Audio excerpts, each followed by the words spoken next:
Hello students, this is Anushka Sen and today I am going to explain you the poem A Thing of Beauty written by John Keats. So before starting to explain this poem, I will give you a little introduction about the poet John Keats, and then I'll discuss about the basic idea behind this poem or the main theme of this poem, because in exam they ask that what do you think about the poet or what is your idea, explain in your own words. So I'll discuss about that and then I will start explaining the whole poem line by line, and the word meanings of this poem are given below in the description box. You can check it out there, or you can take a screenshot or write it down in your notebook as you like.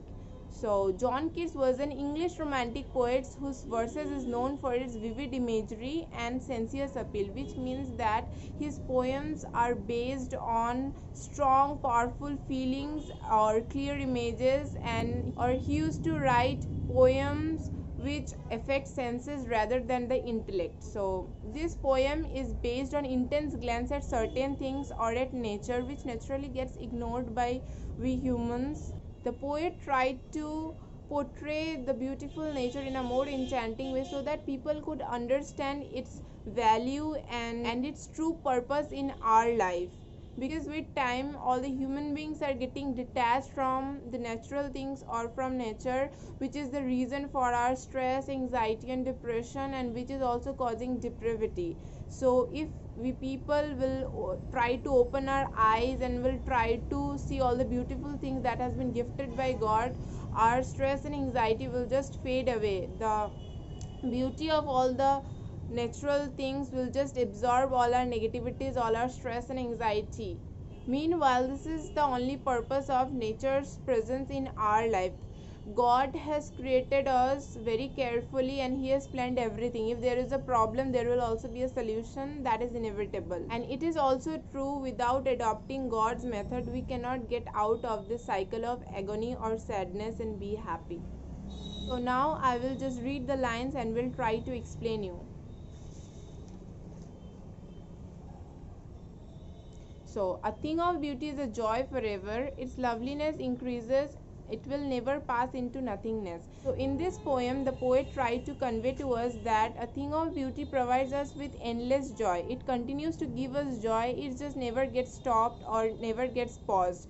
It continues to give us joy. And then the line, its loveliness increases, which means that be it anything, any materialistic thing, a human or a object, we find it very attractive, very alluring at the beginning, but with time it seems like it has lost its beauty or we find it less attractive. But nature's loveliness or its beauty just increases with time, it just gets doubled, and then it will never pass into nothingness.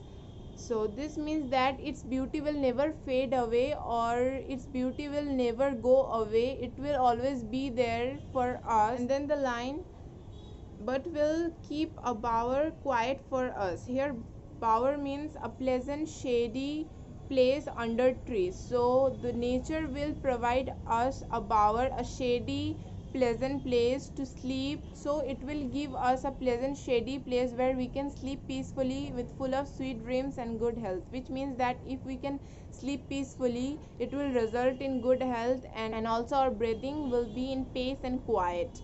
And then the poet says, therefore, on every morrow are we wreathing a flowery bend to bind us to the earth. Means that the beauty of nature is compelling us to live, or its beauty is feeling in us the desire to live or the spirit to live in spite of despondence and all the negativities. And then it says, in spite of despondence of the inhuman dearth of noble natures, of the gloomy days, of all the unhealthy and overdarkened ways made for our searching, yes, in spite of all, some shape of beauty moves away the pall from our dark spirits. So this means that though the earth and the people's mind and hearts are feeling with all the negativities, though there are cruel people, though there are negativities and sad moments in our life, but it's the beauty of nature which is compelling us to live, or it is the beauty because of which we are still alive. So it is the beauty of nature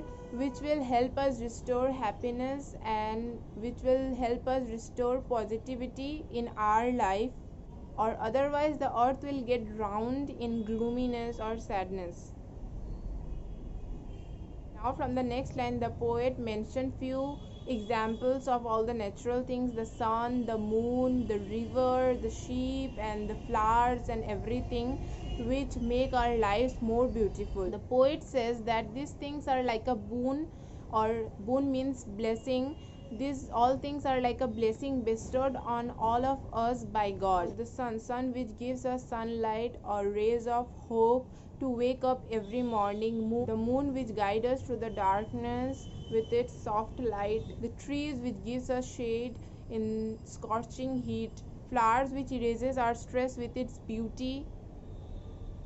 River which calm ourselves with its coolness in hot summer. These things are indescribable gifts of nature by God. In the last lines, the poet mentioned few more beautiful things: the musk flowers which just enthralls us with its good fragrance, and the tales of all the brave soldiers who laid their lives for protecting us, for protecting our country. All these things fills our spirit to live. All these things are immortal. These things are like a nectar given by God. All these things will keep appreciating us to live in spite of all the negativities, and these things will always be immortal and keep appreciating us.